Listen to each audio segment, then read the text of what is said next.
Subscribe করুন Sony ৮, click করুন bell icon. তাহলে মহারাজ তোমাকেও ডেকে পাঠিয়েছেন? আমি তো কিঞ্চিত বিস্মিত বোধ করছি। এমন আকস্মিক আহ্বানের কারণ কি হতে পারে? কারণ যাই হোক, মহারাজের হ্যাঁতে হ্যাঁ আর নাতে না বলতে হবে। সে তো বিলক্ষণ।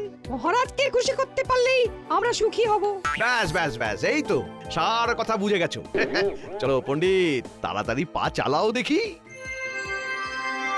ওহ, যারা এসব বুঝতে পারবে তারাই তো এসে পৌঁছলো না এখনো। কে জানে আর কতক্ষণ অপেক্ষা করতে হবে। এই তো আমরা এসে গেছি মহারাজ। আমাদের এখানে কি করতে হবে সেটা বলুন। শোনো, আমি স্বপ্ন দেখেছি যে খুব তাড়াতাড়ি আমি রাজাধিরাজ উপাধি পাবো। তাই মন্ত্রী আর পণ্ডিত তোমাদের নিয়ে একসাথে বসে আমি আমার স্থাবর অস্থাবর সম্পত্তির পরিমাণ কত সেটা ভালো করে জেনে নিতে চাইছি। সে তো জানতেই হবে মহারাজ, আপনি রাজাধিরাজ হবেন বলে কথা। আপনার সম্পত্তির বহর শুনেই তো অন্য রাজাদের ঘুম উড়ে যাবে। তাই চটপট সব দেখে একটা পরিমাপ করো দেখি। কিন্তু এই বিষয়ে তড়িঘড়ি করা কি সমীচীন হবে মহারাজ? জটিল হিসাব যে সময় সাপেক্ষ। হ্যাঁ, সময় লাগবে বলছো? না না, হিসাব তো সব করাই আছে, শুধু একটু চোখ বুলিয়ে নিলেই হবে। হ্যাঁ, মানে তাহলে তো হয়েই গেল। আর দেরি হবে না, তৎক্ষণাৎ হয়ে যাবে। হয়ে যাবে না, বলো হয়ে গেছে। কোষাগারে সঞ্চিত আছে শত সহস্র মোহর, রাজস্ব বাবদ আরো ৫ সহস্র মোহর এই আদায় হলো বলে। আয় ব্যয়ের হিসেব ছেড়ে স্থাবর সম্পত্তির দিকে দেখুন মহারাজ। কয়েক লক্ষ বিঘা জমি, প্রতি পরগনায় মহল, কোঠা বাড়ি, দিঘি, পুষ্করিণী। তাই নাকি? তাই নাকি? সব নথিপত্রে আছে বুঝি? এ তো কিছুই নয়, খুঁটিয়ে দেখলে আরো কত কি পাওয়া যাবে। অলংকার, গচ্ছিত সোনা, হীরা জহরতের হিসাব তো এখনো বলাই হয়নি। ও, তার মানে আমার আমলে শুধু কৃষ্ণনগরেরই উন্নতি হয়নি, তার সঙ্গে আমার ব্যক্তিগত আয়ও বেড়েছে। সাধে কি আর নবাব আপনাকে সমঝে চলে মহারাজ? মুর্শিদাবাদের নবাবের সমতুল্য যদি কেউ থাকে তবে তিনি হলেন মহারাজ কৃষ্ণচন্দ্র। সম্পদে ঐশ্বর্যে আপনি অতুলনীয় মহারাজ। বেশ বেশ, তবে শুধু এটুকুতেই আমি থেমে থাকতে চাই না, আরো আরো অনেক সম্পদ চাই আমার। নিশ্চয়ই মহারাজ, আপনাকে যে এক এবং অদ্বিতীয় হতে হবে। তোমার বাকি হিসেবটাও করে ফেলো তবে, আমি তোমাদের পারিতোষিকের ব্যবস্থা করছি। আমরা তো তারই অপেক্ষা করছি। না মানে এই যে হিসাব করছি। মহারাজের জয় হোক। তবে আজও যেন মনে হচ্ছে মহারাজ একটু বেশি খুশি খুশি আছেন। কোনো সুসংবাদ আছে বুঝি? সংবাদ নয় গোপাল, বলো ঘোষণা। বেশ তো, কি ঘোষণা করবেন করুন মহারাজ। আমরাও না হয় আমাদের কর্ণযুগল সার্থক করি। ওহ, গোপালের তো দেখছি মুখ দিয়ে ভাষার ফুলঝুরি ছুটছে। পণ্ডিতের টোলে নাম লিখিয়েছে বুঝি? সে যাই হোক, তবে একবার মহারাজের ঘোষণা শুনলেই সব ছোটাছুটি বন্ধ হয়ে যাবে। শোনো সবাই, আমি ঘোষণা করছি, শুধু বাহুবলে নয়, অর্থ বলেও আমি এখন নবাবকে টক্কর দিতে পারি। তাই নবাবের চোখ রাঙানিকে আর ভয় করব না। সে কি? এ আবার কেমন কথা? না না মহারাজ, নবাবকে একটু সামজে না চললে যে বিপদ হতে পারে। হ্যাঁ, কিচ্ছু হবে না, মহারাজ এখন নবাবের চোখে চোখ রেখে কথা বলতে পারেন। প্রয়োজন পড়লে পড়শি রাজ্য আক্রমণও করব আমি। মহারাজ যেন আজ একটু বেশি সাহসী হয়ে যাচ্ছেন। এমন মহারাজকে তো আগে কখনো দেখিনি। বলছিলাম কি মহারাজ, এতটা বাড়াবাড়ি না করাই ভালো। যার যতটুকু আছে তাই নিয়েই খুশি থাকা উচিত। মহারাজ যা ভালো বুঝেছেন তাই স্থির করেছেন, তোমাকে আর ওই বেশি জ্ঞান দিতে হবে না। সত্য সব বিষয়ে ফোরদ না কাটলে যেন গোপালের ভাত হজম হয় না। আসলে মহারাজের বারবারন্ত শুনে গোপালের চোখ টাটাচ্ছে। গোপালের মতো সর্বহারা আর সম্পদের কি বুঝবে? আমিও তাই ভাবছি গোপাল, তুমি বরং নিজের চরকায় তেল দাও। আমার ব্যাপারে তোমাকে আর নাক গলাতে হবে না। যেমন বলবেন মহারাজ।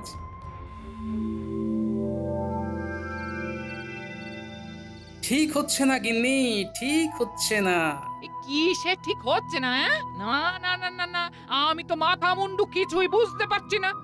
তুমি না পারলেও মহারাজ একদিন ঠিক বুঝবেন। তবে ততক্ষণে বড্ড দেরি হয়ে যাবে গিন্নি। এই দেখো, হেয়ালি করা বন্ধ করে আসল কথাটা বলবে। হ্যাঁ, আসল নকল জানি না, তবে মহারাজ তোষামুদেদের পাল্লায় পড়ে ধরাকে একেবারে সরাগান করছেন, আর সেটা ধরিয়ে দিতে গেলে দু চার কথা শুনিয়ে দিচ্ছেন।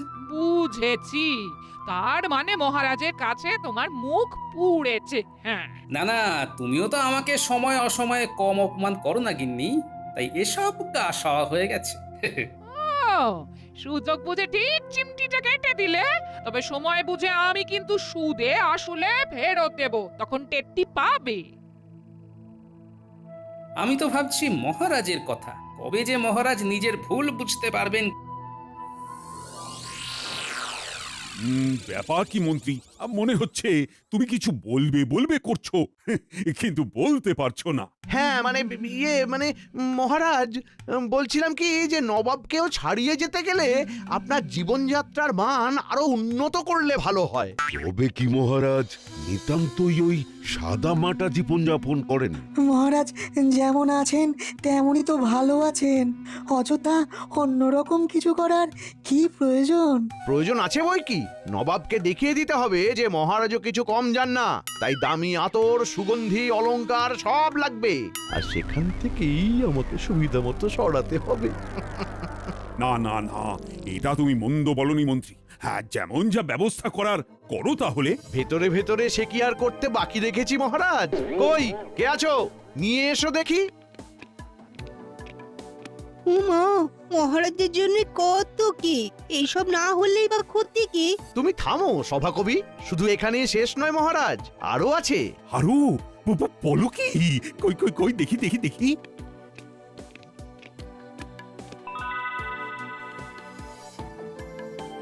শুধু আপনার জন্য মহারাজ। না না, মন্ত্রী মশাইয়ের কাজে কোনো ত্রুটি নেই, সব ব্যবস্থা কেমন গুছিয়ে করেছেন। হ্যাঁ, সে কি আর এমনি এমনি করেছি, এই তালে যা হাতানোর তাও হাতিয়ে নিয়েছি।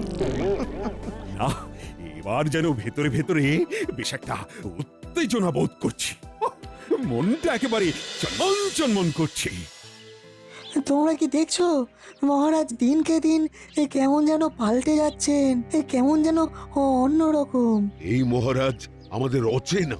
মহারাজের হঠাৎ যে কি হলো ভাই, আর যেন তাল জ্ঞান নাই। কিন্তু এইভাবে চলতে থাকলে মহারাজ বড় কোনো বিপদে পড়বেন। কিন্তু সেটা তাকে বোঝাবে কে?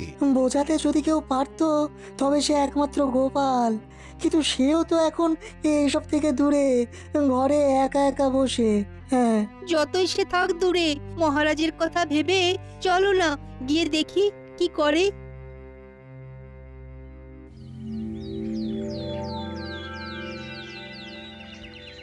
ও গোপাল দাদু, তোমার কি হয়েছে বলো তো? সারাদিন কেমন যেন মন খারাপ করে ঘরে বসে থাকো আজকাল। এটা কিন্তু গুলটে ঠিক বলেছে না, আমাদের তুমি গল্প বলো আর না মজা করো। তোদের এরকম মনে হচ্ছে বুঝি? তা তোরা আমার মুখ দেখেই মনের কথা বুঝে গেলি? হ্যাঁ, আমরা সব বুঝতে পারি, সেই জন্যই তো বলছি মন খারাপ করে বসে না থেকে আমাদের পড়াও দেখি। হ্যাঁ হ্যাঁ, গোপাল দাদু পড়ালে আমাদের খুব তাড়াতাড়ি পড়া মুখস্থ হয়ে যায়। হবে না কেন, গোপাল দাদু তো বুদ্ধির রাজা, তাই বুদ্ধি করেই আমাদেরও বুদ্ধি বাড়িয়ে দেয়। বটে, তোরাও দেখছি ভালোই তোল্লাই দিতে শিখে গেছিস। ওদেরটা না হয় তুমি বুঝে গেছো, কিন্তু মহারাজের ব্যাপারটা যে আমরা কিছুতেই বুঝতে পারছি না। সত্যি কি করেছে কি হয়ে গেল? যদি কিছু পারো তবে তুমি কিছু করো, না হলে তো শুধু মহারাজে নয়, এই বুঝি গোটা কৃষ্ণনগরেরই ক্ষতি হয়। বেশ বেশ, দেখছি তবে কি করে কি করা যায়।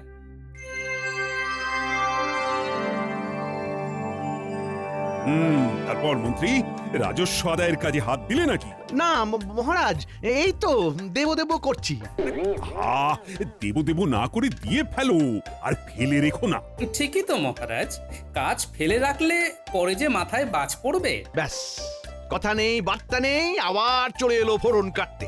এই যে গোপাল, নিজের মতো করে আসছো, নিজের মতো করে যাচ্ছো, এটা কিন্তু ভালো হচ্ছে না। সে যাই হোক, এখন কি চাই সেটা বল। চাইতেই তো এসেছে মহারাজ, না হলে কি আর এমনি এমনি আসে? তবে যত যাই দিন মহারাজ, কোনো কিছু দিয়ে এই গোপালের দারিদ্রতা ঘুচবে না। গোপাল থাকে তো ওই খড়ের চালের ঘরে, আর পরে ওই একটা ধুতি আর একটা ফতুয়া। ওর আবার কি চাই মহারাজ?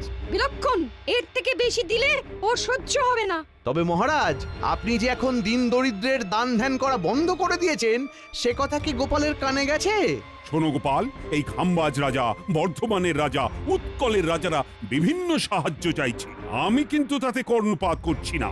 আমাকে আপনারা যত যাই বলুন, তবুও বলছি আরেকবার ভেবে দেখুন, যেমন যা করছেন কাজটা কিন্তু ভালো হচ্ছে না। তা তুমি কি আমায় সতর্ক করতে এসেছো আর ভাবছো তোমার কথায় আমি সুরসুর করে আমার সব স্বপ্ন জলাঞ্জলি দিয়ে দেব? সে গুড়ে বালি। তাই তুমি হাতে তালি দিতে দিতে নিজের রাস্তা দেখো এবার। বেশ, আপনি যেমন বলবেন মহারাজ।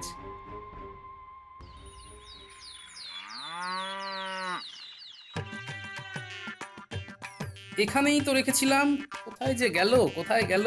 ঘরে ঢোকা থেকে কি সব ঘাটাঘাটি করতে শুরু করলে বলো তো? আর মোহরের থলিটা তো এখানেই কোথাও ছিল। দেখো তো গিন্নি, এদিক ওদিক কোথাও নজরে পড়ে কিনা। এমন বলছো যেন মোহরের থলি নিয়ে আমি লোপালোপি করি। তুমি কি কোনোদিন আমায় হাত খরচের জন্য কিছু দিয়েছো যে আমার কাছে থাকবে? কিন্তু কিছু না কিছু তো থাকতেই হবে।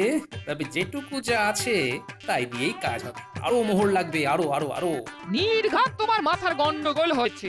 ওই মোহর মোহর করেই তোমার মাথা খারাপ হয়ে গেছে। হ্যাঁ, মাথা খারাপ আমার নয়, মাথা খারাপ তো হয়েছে মহারাজের, আর ওটাই আমাকে ঠিক করতে হবে। সে তুমি যাই বলো, আমি যা বোঝার বুঝে গেছি।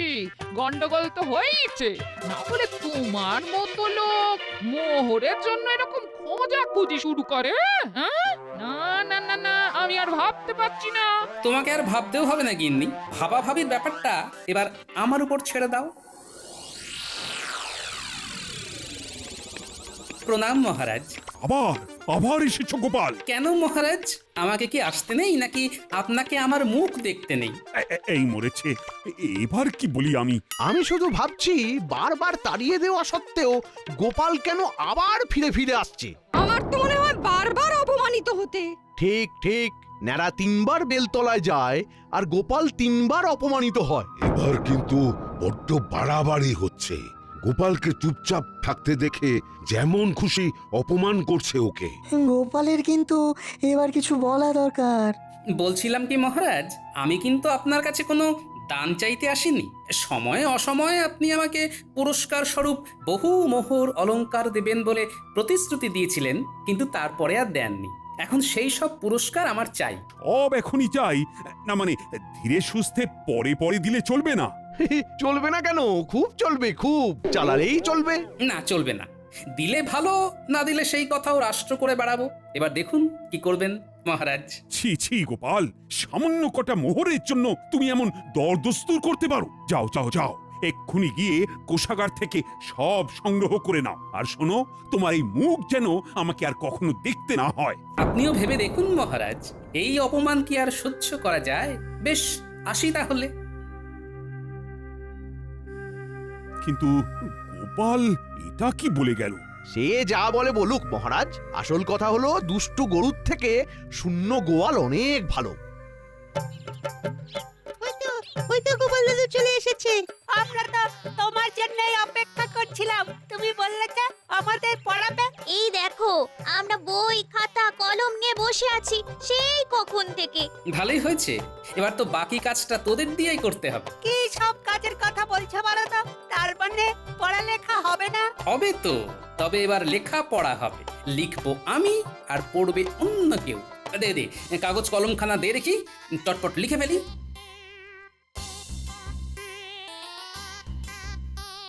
নে, এবার এই চিঠিখানা রাজবৈদ্যর হাতে তুলে দে গিয়ে, যা। আর শোন, একটা কথা তোদের কানে কানে বলি। কি বলছো কি গোপাল দাদু? দাদু যা বলছে ভেবে চিন্তে বলছে নিশ্চয়ই। চল, আমরা দাদুর কথা মতো কাজ করি।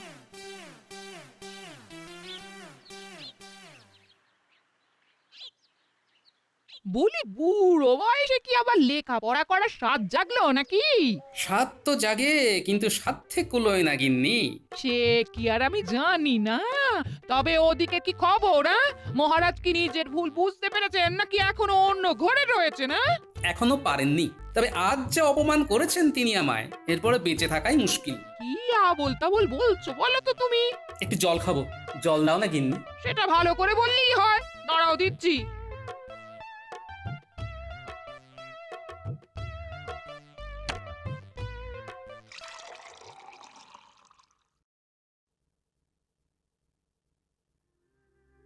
ও মা গো, কি হলো গো?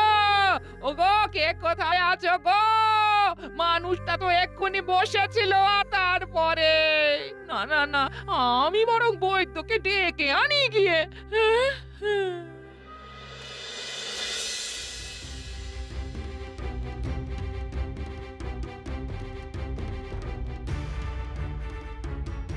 তখন থেকে তো অনেক পরীক্ষা করলেন, কিন্তু মানুষটা এখনো চোখ খুলে দেখছে না কেন? হ্যাঁ, বড্ড দেরি হয়ে গেছে। আর মানে এই মানেটা কি? হ্যাঁ, গোপাল জগতের মায়া ত্যাগ করেছে। আমার সে কি কথা গো?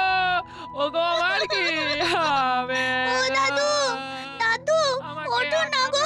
ও দাদু, একবার চোখ খুলে দেখো না। ও দাদু, দাদু, দাদু গো। এই যে তোমরা যাও, একটা কাজ করো, মহারাজকে গিয়ে এই খবরটা দিয়ে এসো এক্ষুনি। বাকি ব্যবস্থা আমি করছি না হয় ততক্ষণ।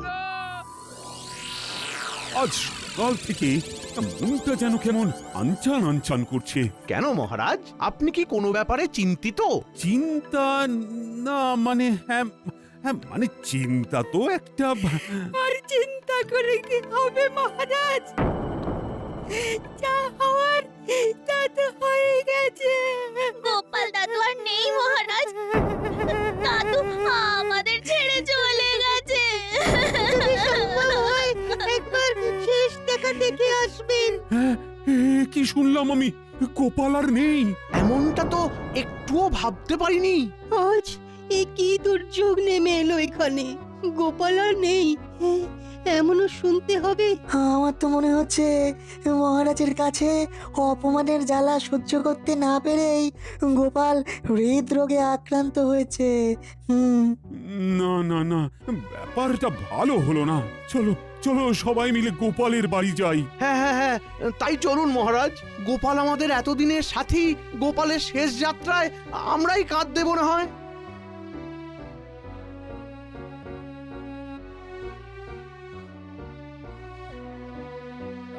ব্যবস্থা যখন সব হয়েই গেছে, তখন আর দেরি করাটা ঠিক হবে না। হ্যাঁ হ্যাঁ, এসো সবাই, কাঁধে কাঁধ মেলাই।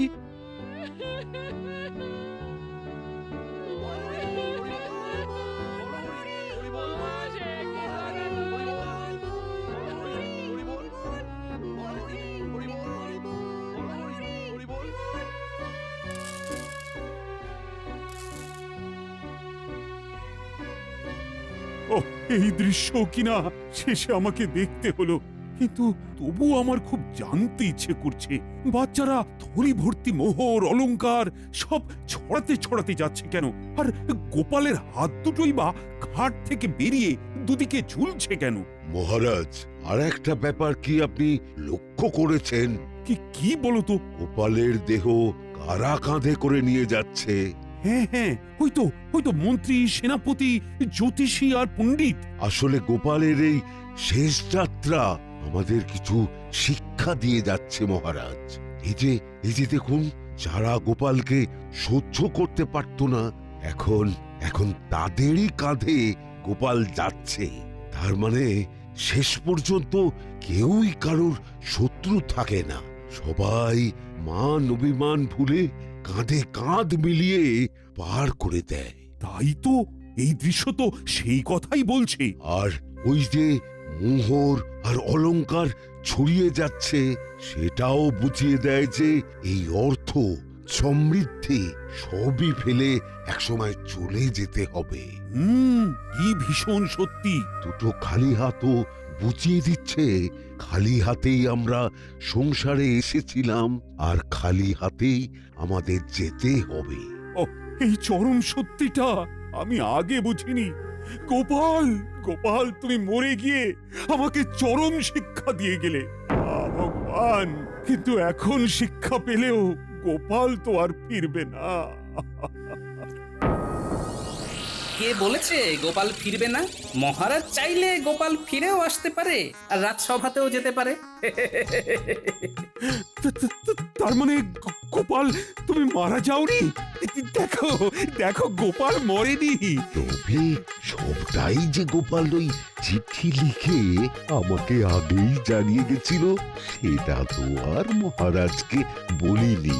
আরে আরে দেখছেন কি খাটটা এবার কাঁধ থেকে নামান।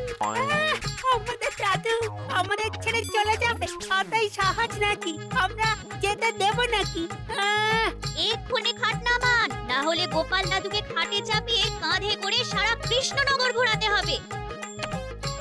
উফ, এতক্ষণে ঘাম দিয়ে ছাড়লো যেন জ্বর। কেউ এসে হাতটা আমার ধর। ও গোপাল, আচ্ছা একখানা খেল দেখালে বটে। খেল তো এবার আমি দেখাবো।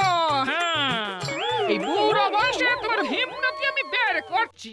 মহারাজকে শিক্ষা দিতে গিয়ে এমন রসিকতা না করলেই চলছিল না। আর ঝেঁটিয়ে তোমার মাথা থেকে এই রসিকতার ভূত নামাবো। হ্যাঁ, এই এই এই ওরে বাবা রে, গেলাম রে। ছেড়ে দাও গিন্নি, এবারের মতো ছেড়ে দাও আমাকে। ওরে বাবা রে। সবাই গোপালের কাছে জব্দ আর গোপাল গিন্নির কাছে। For more updates, subscribe to our channel, click the show links and enjoy watching the videos.